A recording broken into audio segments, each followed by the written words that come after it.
and read about Krishna.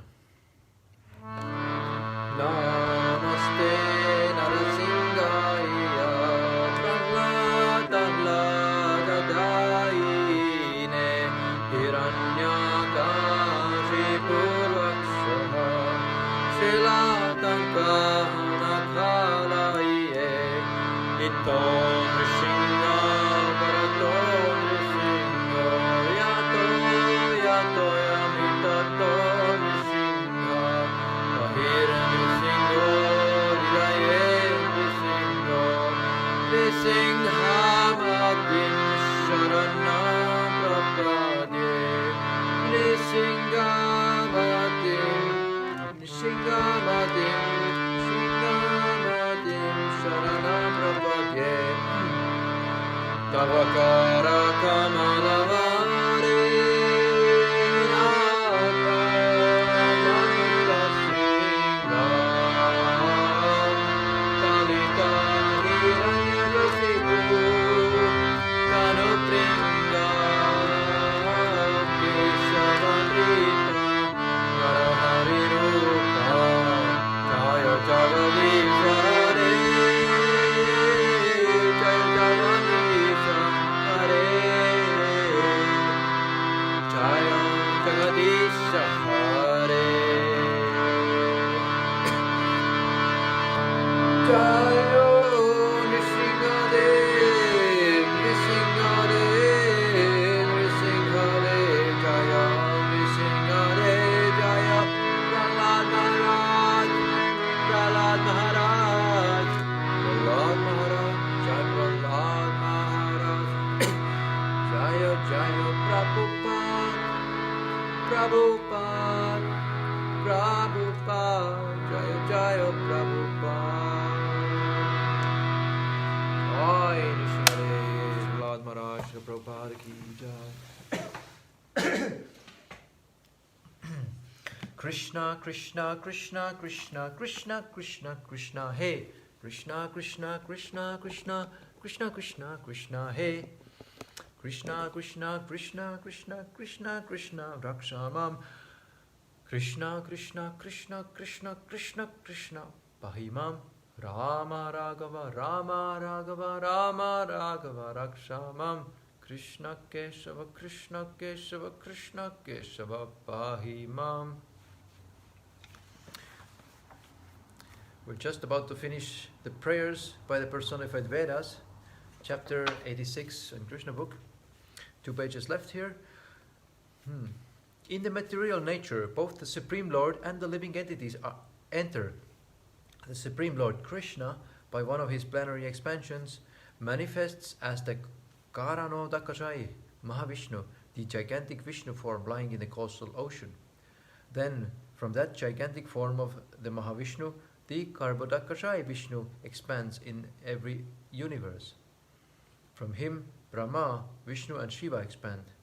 Vishnu as Karbodakashai enters into the hearts of all living entities, as well as into all material elements, including the atom. The Brahma Samhita says, Andantarasta Paramanu Chayantarastham. He is within this universe and also within every atom. The living entity has a small material body taken in various species and forms. And similarly, the whole universe is but the material body of the Supreme Personality of Godhead. This body is described in the Shastras as Virat Rupa. As the individual living entity maintains his particular body, the Supreme Personality of Godhead maintains the whole cosmic creation, entering within it. As soon as the individual living entity leaves the material body, the body is immediately annihilated. And similarly, as soon as Lord Vishnu leaves the cosmic manifestation, everything is annihilated. Only when the individual living entity surrenders unto the Supreme Personality of Godhead is his liberation from this material existence assured. This is confirmed in the Bhagavad Gita. Mameva ye prapadyante mayam etam tarantite. Surrendering unto the Supreme Personality of Godhead and nothing else is there for the cause of liberation. How the living entity becomes liberated from the modes of material nature after surrendering unto the Supreme Personality of Godhead is illustrated by the example of a sleeping man within a room. When a man is sleeping, everyone sees that he is present within the room, but actually the man himself is not within that body. For while sleeping, a man forgets his bodily existence. Although others may see that his body is present, Similarly, a liberated person engaged in devotional service to the Lord may be seen by others to be engaged in the household duties of the material world. But since his consciousness is fixed in Krishna, he does not live within this world. His engagements are different, exactly as the sleeping man's engagements are different from his bodily engagements. It is confirmed in the Bhagavad Gita that a devotee engaged full time in the transcendental loving service of the Lord has already surpassed the influence of the three modes of material nature. He is already situated on the Brahman's platform of spiritual realization, although he appears to be living within the body or within the material world. Srila Rupa Goswami stated in this connection in his Bhakti Rasamrita Sindhu that the person whose only desire is to serve the Supreme Personality of Godhead may be situated in any condition in the material world, but he is to be understood as Jivan Mukta. That is to say, he is to be considered liberated while living within the body or the material world. The conclusion, therefore, is that a person fully engaged in Krishna consciousness is a liberated person. Such a person actually has nothing to do with the material world. Those who are not in Krishna consciousness are called karmis and jnanis, and they hover on the bodily and mental platforms and thus are not liberated. This situation is called Kaivalya Nirasta Yoni. But a person situated on the transcendental platform is freed from the repetition of birth and death. This is also confirmed in Bhagavad Gita, 4th chapter. Simply by knowing the transcendental nature of the Supreme Personality of Godhead, Krishna, one becomes free from the change of the repetition of birth and death. And after quitting his present body, he goes back home, back to Godhead. This is the conclusion of all the Vedas. Thus, after understanding the prayers offered by the personified Vedas, one should surrender unto the lotus feet of Lord Krishna. Thus ends the Bhaktivedanta purport of the 86th chapter of Krishna, Prayers by the Personified Vedas. Chapter 87. Deliverance of Lord Shiva. As a great devotee of Krishna, King Parikshit was already liberated, but for clarification, he was asking various questions of Shukadeva Goswami. In the previous chapter, King Parikshit's question was, what is the ultimate goal of the Vedas?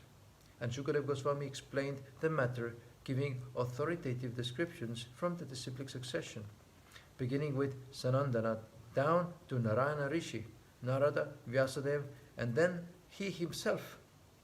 The conclusion was that devotional service or bhakti is the ultimate goal of the Vedas.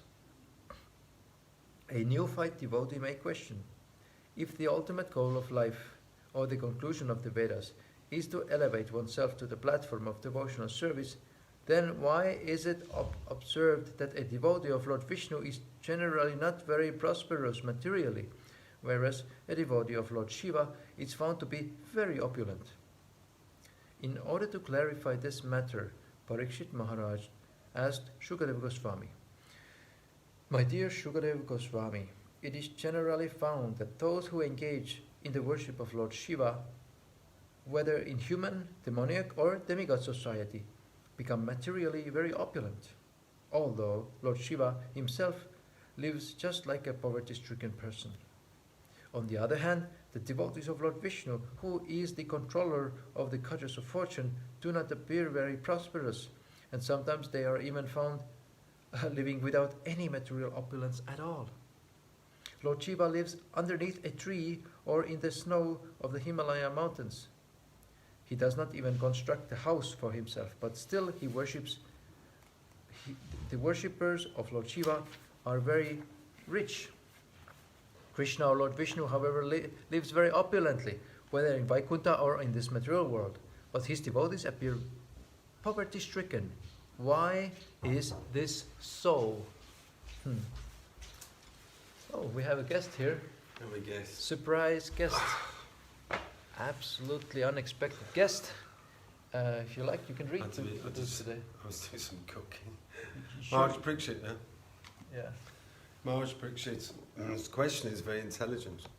The two classes of devotees, namely the devotees of Lord Shiva and the devotees of Lord Vishnu, are always in disagreement. Even today in India, these two classes of devotees still criticize each other. Especially in South India, the followers of Ramanujacharya and the followers of Sankhya-charya hold occasional meetings for understanding the Vedic conclusion. Generally, the followers of Ramanujacharya come out victorious in such meetings. Yeah. So Parikshit Maharaj wanted to clarify the situation by asking this question of Sukadeva Goswami.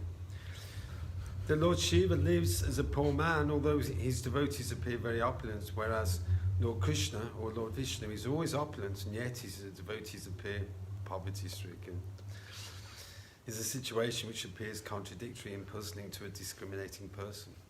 Replying to King Parikshit's inquiry, Sukadeva Goswami said, the Lord Shiva is the master of the material energy. The material energy is represented by Goddess Durga.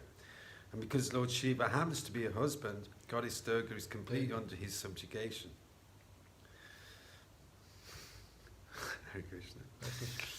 Thus, Lord Shiva is understood to be the master of this material energy.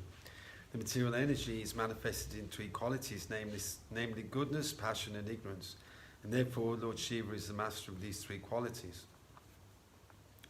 Although he is in association with these qualities for the benefit of the conditioned soul, Lord Shiva is the director and is not affected. Although the conditioned soul is affected by the three qualities, Lord Shiva, being the master of these qualities, is not.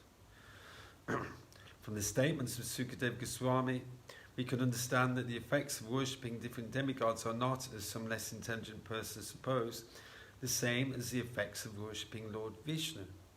He clearly states that by worshipping Lord Shiva one achieves one reward, whereas by worshipping Lord Vishnu one achieves a different reward. This is also confirmed in the Bhagavad Gita. Those who worship the different demigods achieve the desired results, and the respective demigods can reward. Similarly, those who worship the material energy receive the suitable reward for such activities, and those who worship the pittas receive similar results. But those who engage in devotional service or worship the Supreme Lord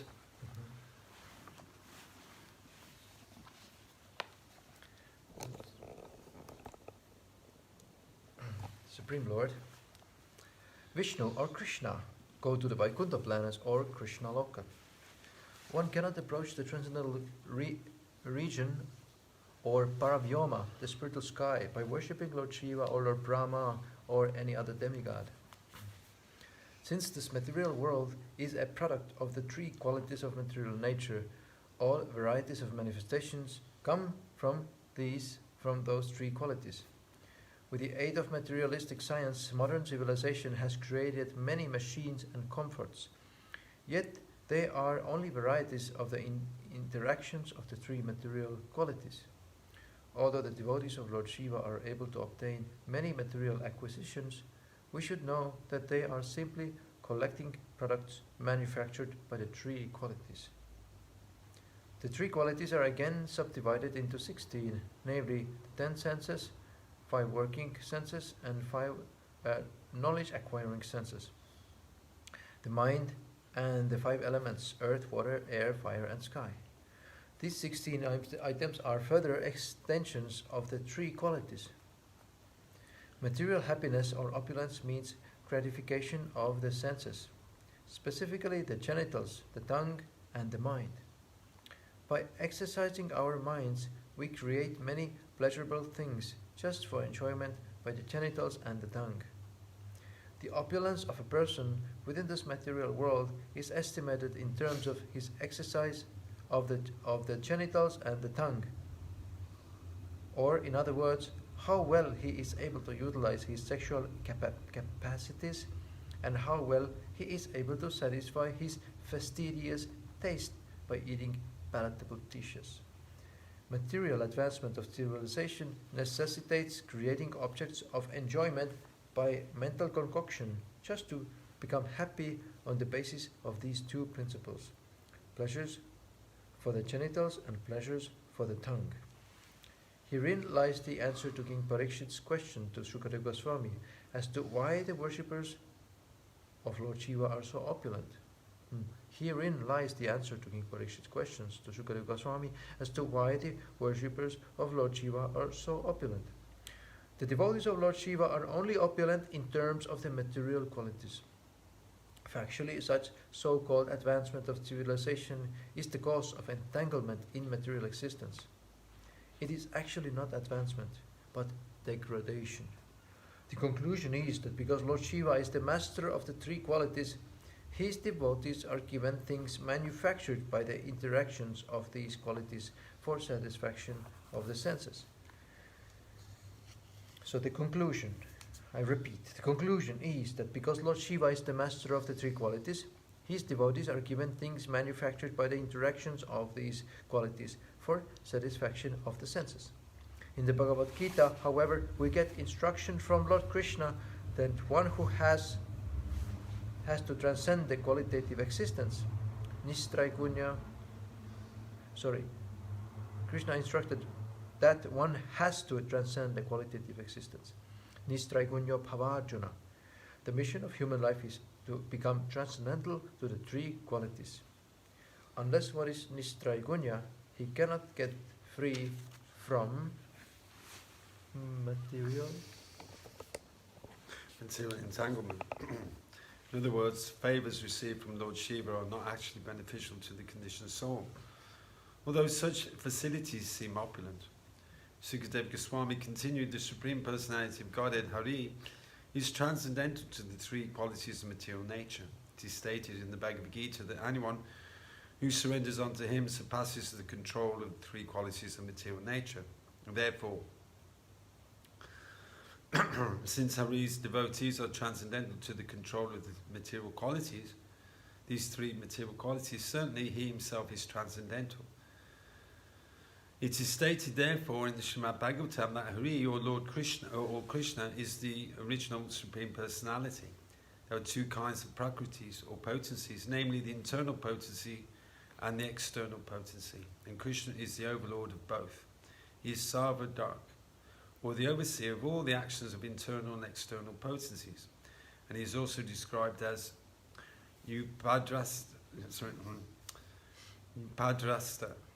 the Supreme Advisor. Because he is the Supreme Advisor, he is above all the demigods who merely follow the directions of the Supreme Advisor. As such, if one directly follows the instructions of the Supreme Lord as inculcated in Bhagavad Gita and the Srimad Bhagavatam, then one gradually becomes nirguna, or above the interactions of material qualities. To be nirguna means to be bereft of material opulences, because as we have explained, material opulences means an increase in the actions and reactions of the three material qualities. By worshipping the Supreme Personality of Godhead, instead of being puffed up with material opulences, one can become enriched with spiritual advancement of knowledge and Krishna consciousness. To become nirguna means to achieve eternal peace, fearlessness, religiousness, knowledge and renunciation. All these are symptoms of becoming free from the contamination of the material qualities. Sukadeva Goswami, in answering Parikshit Maharaj's question, went on to cite a historical incident regarding Parikshit Maharaj's grandfather, King Yudhisthira. He said that after finishing the Ashvamedha sacrifice in the great sacrificial arena, King Yudhisthira, in the presence of great authorities, inquired on the very same point. How is it that devotees of Lord Shiva become material opulent, whereas devotees of Lord Vishnu do not? Sukadeva Goswami specifically referred to King Yudhisthira as your grandfather, so that Maharaj Parikshit would be encouraged to think that he was related to Krishna, and that his grandfather's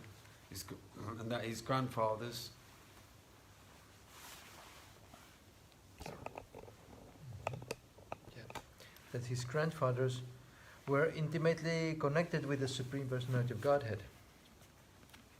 Although Krishna is always very satisfied by nature, when Maharaj Yudhishthira asked the question, the Lord became even more satisfied because these questions and their answers would bear a great meaning for the entire Krishna conscious society. Whenever Lord Krishna speaks about something to a specific devotee, it is meant not only for that devotee, but for the entire human society. Instructions by the Supreme Personality of Godhead are important even to the demigods headed by Lord Brahma, Lord Shiva, and others. And one who does not take advantage of the instructions of the Supreme Personality of Godhead, who descends within this world for the benefit of all living entities, is certainly very unfortunate. Lord Krishna answered the question of Maharaj Yudhishthira as follows. If I especially favor a devotee and especially wish to care for him, the first thing I do is take away his riches. When the devotee becomes a penniless pauper, he is put into a comparatively poverty-stricken position. His relatives and family members no longer take interest in him, and in most cases they give up their connection with him. The devotee then becomes doubly unhappy. First of all, he becomes unhappy because his riches have been taken away by Krishna, and he is made even more unhappy when his relatives desert him because of his poverty. We should note, however, that when a devotee falls into a miserable condition in this way, it is not due to past impious activities, known as karma phala. The poverty of the devotee is a creation of the personality of Godhead. Similarly, when a devotee becomes materially opulent, that is also not due to his pious activities. In either case, whether the devotee becomes poorer or richer, the arrangement is made by the Supreme Personality of Godhead.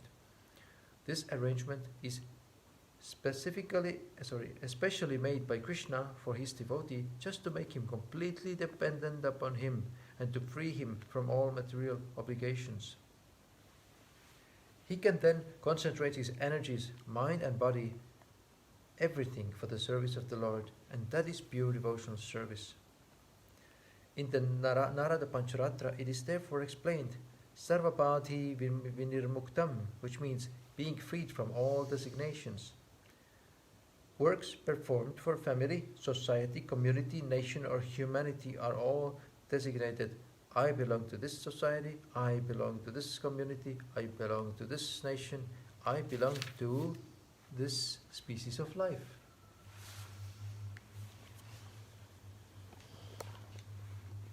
Such identities are all merely designations. When by the grace of the Lord a devotee is freed from all designations, his devotional service is actually niskama. Jnanis are very much attracted to the position of niskama, in which one's actions no longer have material effect. And when the devotee's actions are freed from effects, they are no longer in the category of karma phalam, or fruits of activities.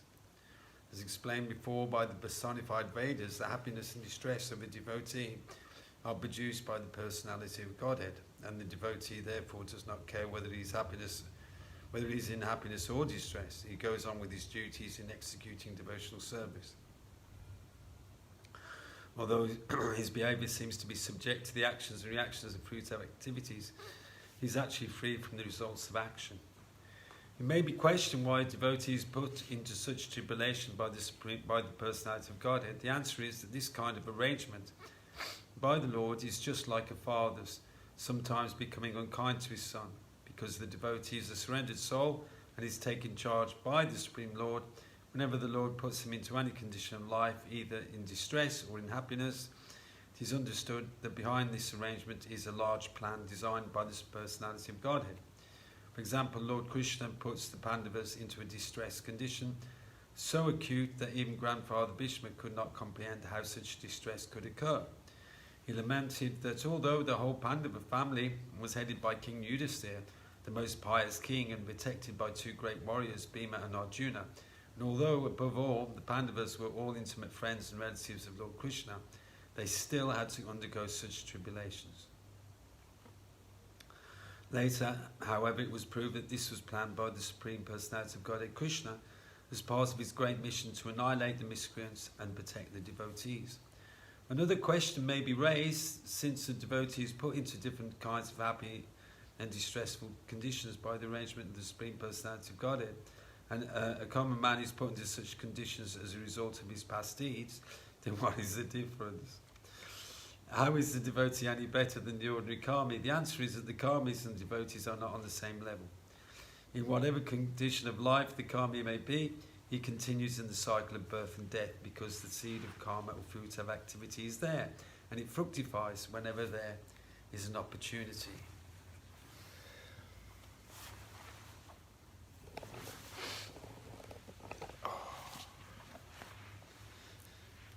By the law of karma, a common man is perpetually entangled in repeated birth and death, whereas the devotee's distress and happiness, not being under the laws of karma, are part of a temporary arrangement by the Supreme Lord, which does not entangle the devotee.